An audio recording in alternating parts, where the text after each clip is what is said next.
Have you ever wondered why some people seem to thrive under pressure while others crumble? Why certain individuals bounce back stronger after failure while others stay stuck in defeat?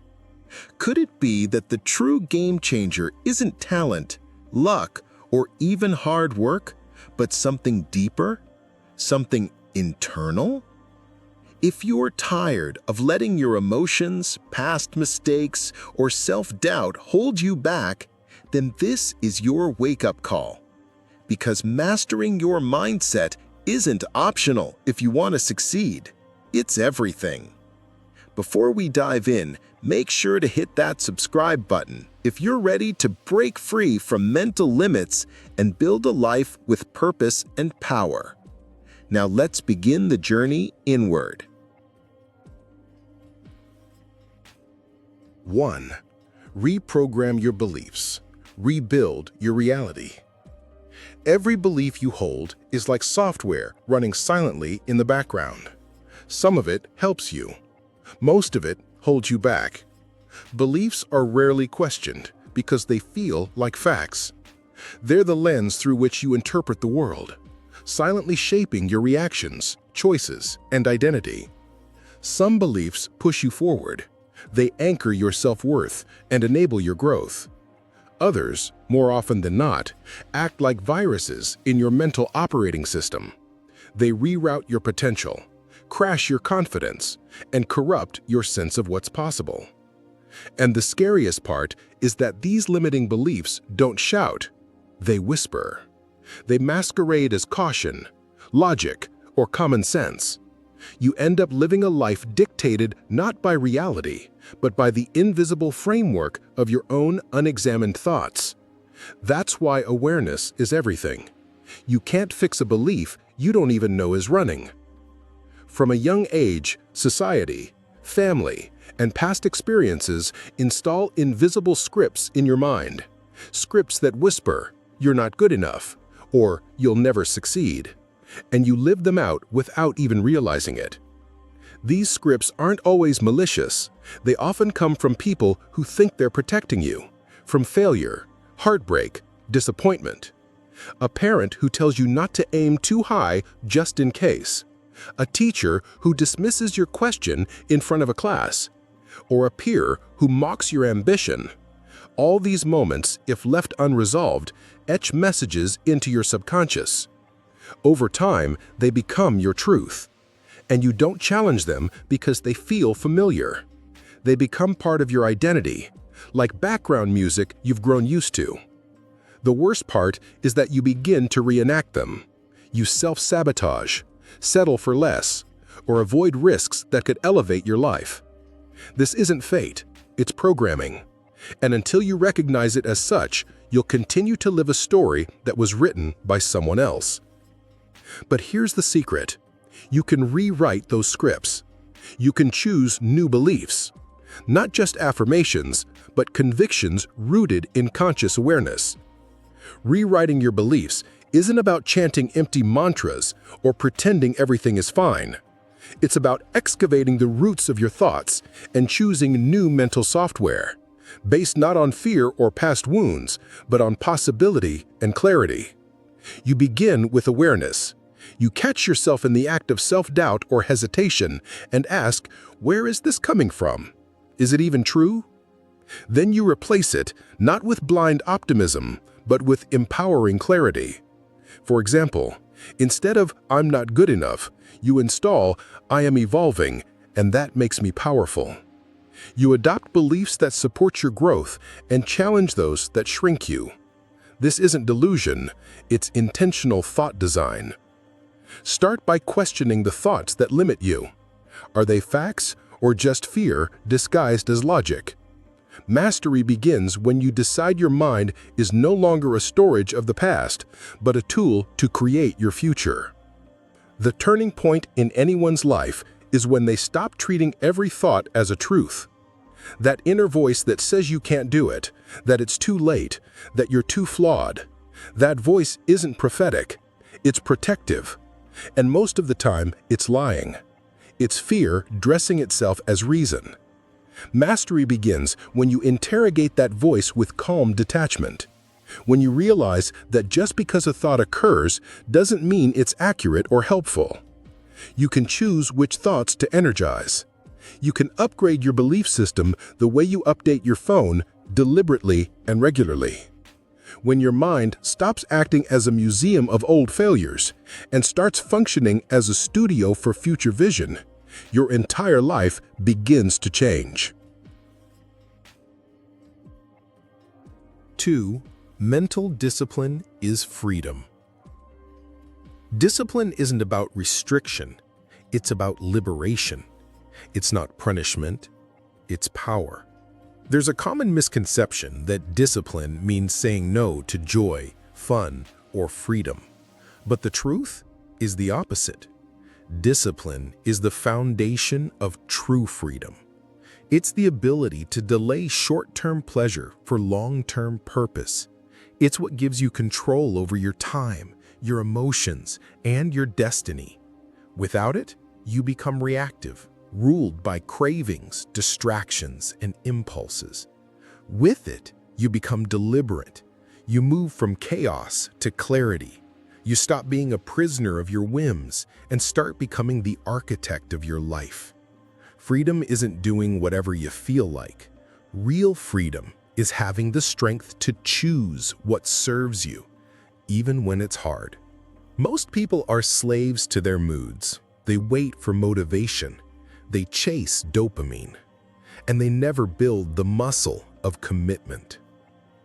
Modern culture worships convenience and novelty. We're trained to expect instant gratification. Social media, fast food, binge-worthy entertainment, all of it reinforces a mindset of now, now, now. But growth doesn't work on dopamine's timeline. It requires repetition, patience, and discomfort. Most people never stick to anything because they confuse excitement with commitment. They wait to feel like it. But feelings are unreliable. They fluctuate like weather. Discipline steps in when motivation fails. It's the muscle that keeps you moving through fog, fatigue, and fear. Without it, every promise you make to yourself eventually becomes another broken resolution. But the mind, just like the body, grows stronger through repetition, through resistance, through showing up even when you don't feel like it. You don't build mental toughness by reading quotes or watching motivational videos. You build it by practicing it, by showing up when it's inconvenient, by keeping your word to yourself when nobody's watching. Think of your mind like a gym. Every act of discipline, waking up early, finishing that task, turning down the distraction, is a rep. And over time, those reps build mental muscle. The more you train, the easier it becomes. What once felt impossible becomes your new baseline. Discipline rewires your brain. It changes your relationship with comfort, and more importantly, with yourself. When you learn to command your thoughts and control your impulses, you become dangerous, not to others, but to the excuses and distractions that once controlled you.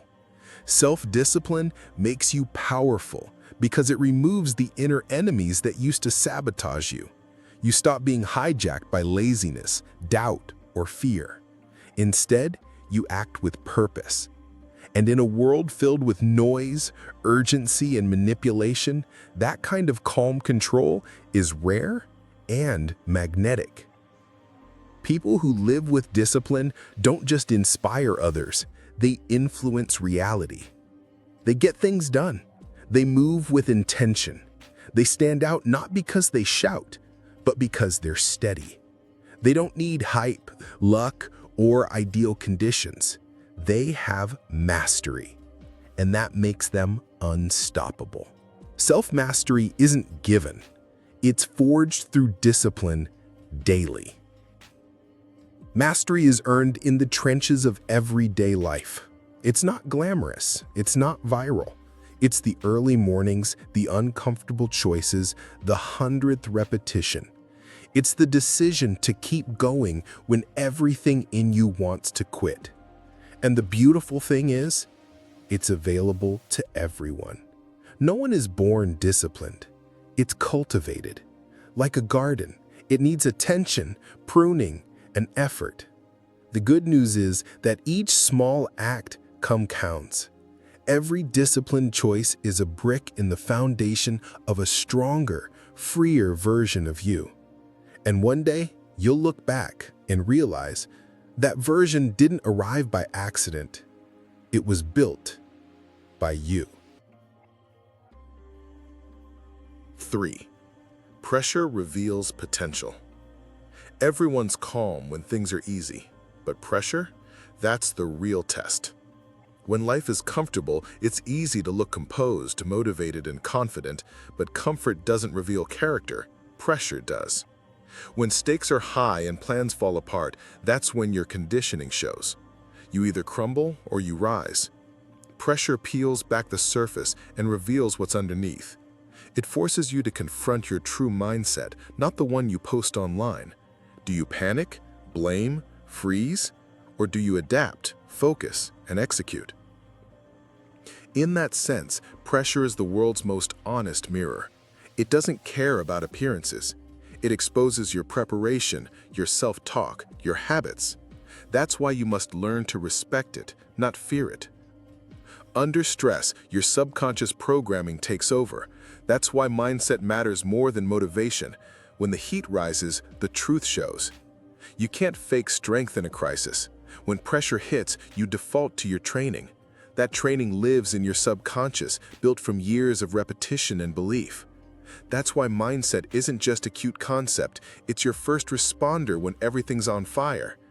If your subconscious is full of doubt and excuses, that's what will surface. If it's trained for resilience and clarity, that's what will rise. Motivation is fleeting, it's a mood. Mindset is structural. It determines how you interpret challenge, how you respond to setbacks, and whether you fall apart or grow stronger. You must train your mind to respond, not react, to observe, not absorb, to pause, not panic. Training your mind isn't about suppressing emotion, it's about mastering it. It's about putting space between stimulus and response. That space is where your power lives. When you react, you give away control. But when you respond, you reclaim it. Emotional discipline means learning to stay centered when everything else tilts. You don't internalize every threat. You don't absorb every insult. You observe them, assess, and act with strategy. This doesn't make you passive, it makes you precise. Like a warrior who doesn't swing wildly but strikes with focus. That mental poise becomes your greatest weapon in pressure-filled moments. Pressure isn't your enemy, it's your mentor. The one that sharpens your focus, tests your resilience, and reveals who you really are. Pressure teaches what comfort never could. It strips away pretense. It doesn't flatter you, it refines you. The discomfort you feel under pressure is the heat of transformation. It's how steel becomes a sword. It's how dreams are separated from delusion. Every challenge is a curriculum, pressure is the teacher, and the lesson is simple. Who are you when it counts? Your response defines you. Pressure demands presence. It doesn't reward victims, it builds victors. If you lean into it, you discover strengths you never knew you had. You come out not just tougher, but clearer, sharper, more awake. When you learn to stand still in the storm, you stop fearing the wind. Calm under fire is a superpower. When everyone else panics, your stillness becomes an anchor. It doesn't mean you don't feel fear, it means you're not ruled by it. That kind of presence changes everything. You no longer run from intensity, you walk into it with your eyes open. That shift redefines your limits. It gives you an edge in business, relationships, and life. Because the truth is, storms will come, winds will howl, but if your roots are deep and your training is real, you won't be moved. You'll be the eye in the hurricane. That's power. That's peace. That's pressure turned into purpose. 4. Fail forward. Fail smarter. Failure is not the opposite of success. It's part of it. Many people grow up believing that failure is something to fear, something that stands in direct contrast to success. In school, wrong answers are penalized. In work, mistakes are hidden. In relationships, failures are often seen as irreparable cracks. But this binary view, where you either win or lose, succeed or fail, misses the entire point of growth. The truth is, every success story is built upon a foundation of failed attempts, lessons learned the hard way, and persistence in the face of imperfection. Failure isn't the enemy of success, it's the forge in which success is shaped. You can't separate them. To fear failure is to fear the very process that produces greatness. We learn to walk by falling. We learn to speak by stammering. And we become masters of anything only after enduring a long apprenticeship of trial and error. Reframing failure as a necessary ingredient rather than an opposing force liberates us from the paralysis of perfectionism. When you embrace this, every stumble becomes part of the choreography that eventually leads to mastery. Too many people treat failure like a stop sign, but for those who win, it's just a detour sign, redirecting them, not defeating them. When people fail, many take it as a verdict, final, unforgiving, and permanent. They interpret the stumble as a sign that they weren't good enough, weren't smart enough, or simply weren't meant for the path they had chosen. But high achievers think differently. For them, failure doesn't mean stop. It means rethink, recalibrate, and resume. Consider every successful entrepreneur, artist, athlete, or innovator you admire. Their path was never linear. It was zigzagged, punctuated with wrong turns, missteps, and recalculations. What makes them different isn't their immunity to failure. It's their ability to pivot when it happens. When you encounter resistance or rejection, ask yourself, is this a stop sign or is it a chance to take a better route? Often, failure is life's way of pushing you onto the path you actually belong on. That painful experience might be the very thing that saves you from mediocrity and forces you toward mastery. The key is to move through failure, not freeze at its site.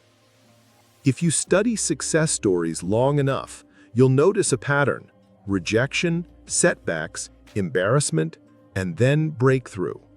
Look closely at the biography of any high achiever, and you'll find the same arc repeated over and over again.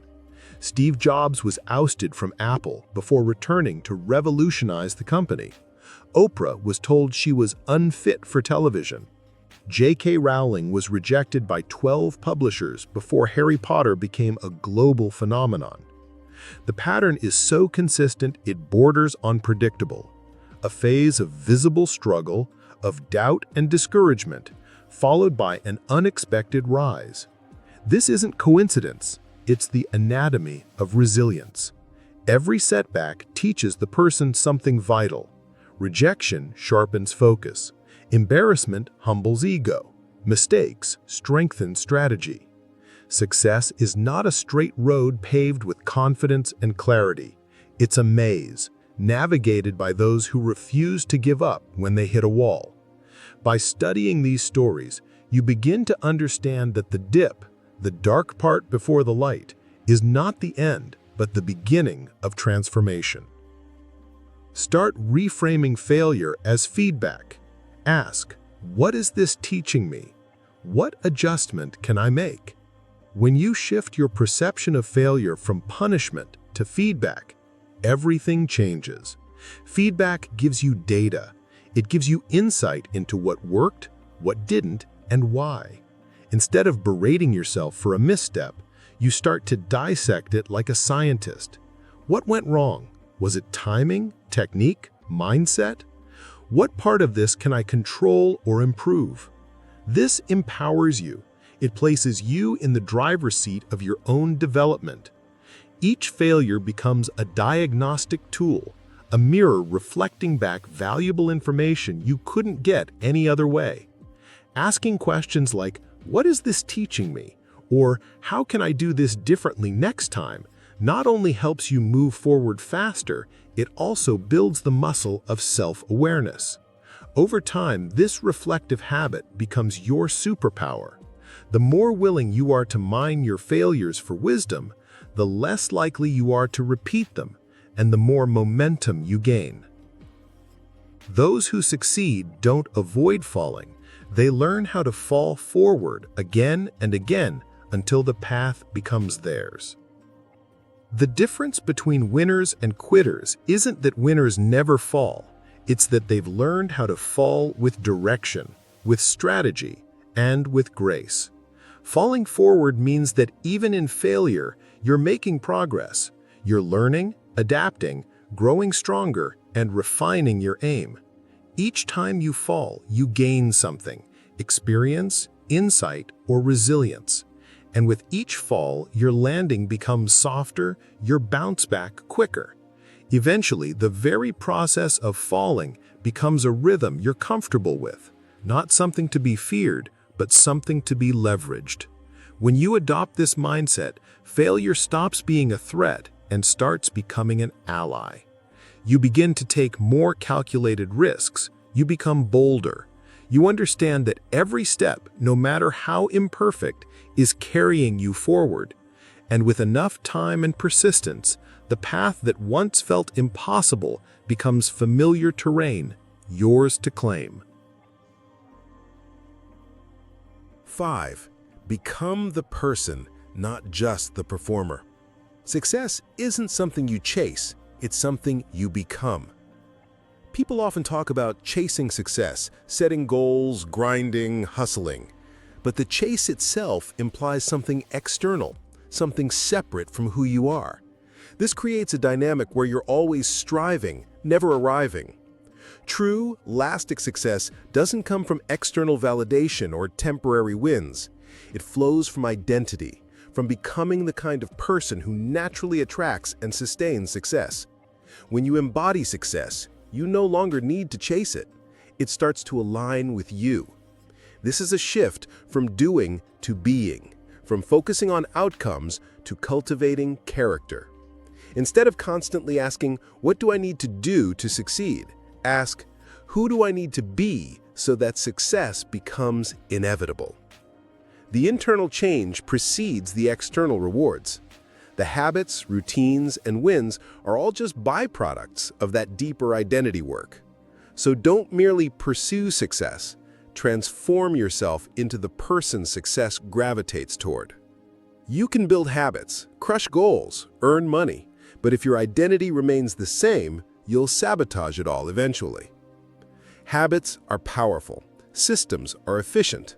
Goals give direction, but none of these are sustainable without identity alignment. If your core self-image is still tied to fear, scarcity, or self-doubt, no amount of achievement will stick. You might hit your target, but you'll unconsciously undermine it because it doesn't feel like it belongs to you. That's why people win the lottery and go broke, lose weight and regain it, find love and then self-sabotage. The outer result didn't match the inner identity. Lasting transformation demands an internal upgrade. You have to see yourself as someone worthy of success. You have to rewire your beliefs, your self-concept, your internal narrative. When identity and action are misaligned, success becomes temporary. But when they are congruent, success becomes inevitable. The real work isn't just about doing more, it's about becoming more. True transformation comes when you stop asking, "What should I do?" and start asking, "Who must I become?" The question, "What should I do?" is action-oriented, and while that's useful, it can become limiting. It treats success like a checklist. Do this, then that. But transformation isn't a to-do list. It's a becoming. When you ask, "Who must I become?" you invite a deeper shift. You're no longer tweaking behavior at the surface. You're reconstructing identity at the root. This question changes everything. It forces you to confront your fears, your patterns, your self-image. It pushes you beyond tactics into essence. Becoming someone who is disciplined, courageous, and values-driven is a far more powerful strategy than merely following productivity hacks. When you evolve your identity, your decisions, habits, and environment start to align automatically. It's no longer about pushing yourself, it's about expressing who you are becoming. Develop the identity of someone who grows, adapts, and refuses to quit. Of someone who lives with purpose and aligns every action with that inner compass. A resilient identity is one of the most valuable things you can build. Life will test you. Circumstances will change. Goals will evolve. Challenges will arise. But if your identity is rooted in growth and integrity, you remain adaptable and unshaken. This isn't about being perfect. It's about being consistent with your values and relentless in your commitment to evolve. Start seeing yourself as someone who always learns, always pivots, always keeps going. Someone who listens to their inner compass more than outside noise.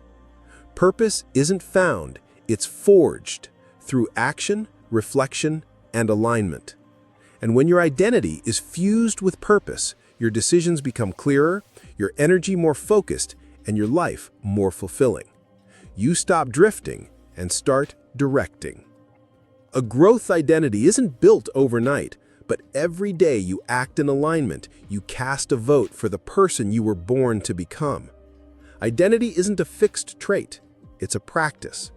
Every choice you make is a signal to yourself, this is who I am.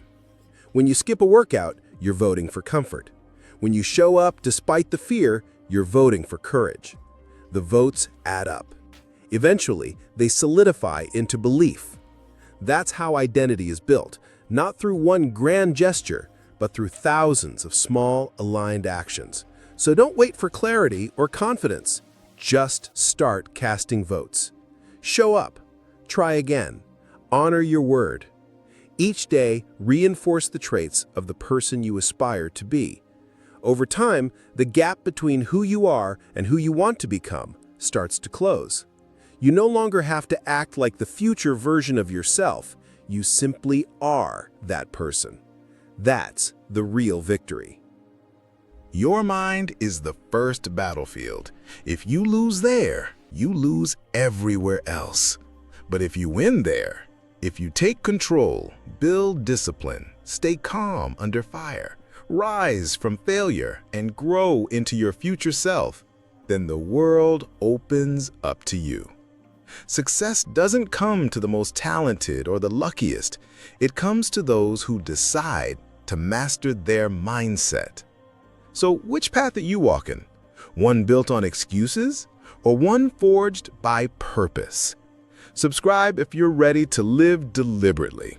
And remember, it's not about what you have, it's about who you become.